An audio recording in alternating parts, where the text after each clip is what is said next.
Welcome everyone to this On Fifth podcast with EY on the economic response measures to the COVID crisis.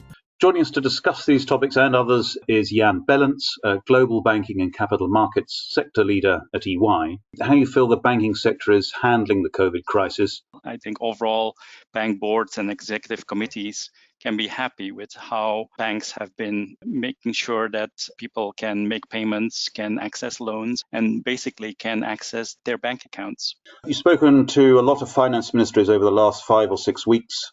David, what sort of advice are they looking for from a consultancy firm such as EY?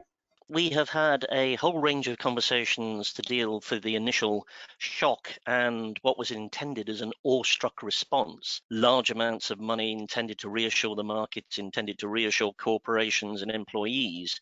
What the consequences are in terms of just things like people and operations and technology. I think people have been quite surprised around certain things that have happened positively around working from home. And I think the question is, do I need the office footprint I have today? Can I have a more flexible, agile workforce? How has COVID impacted the asset management industry?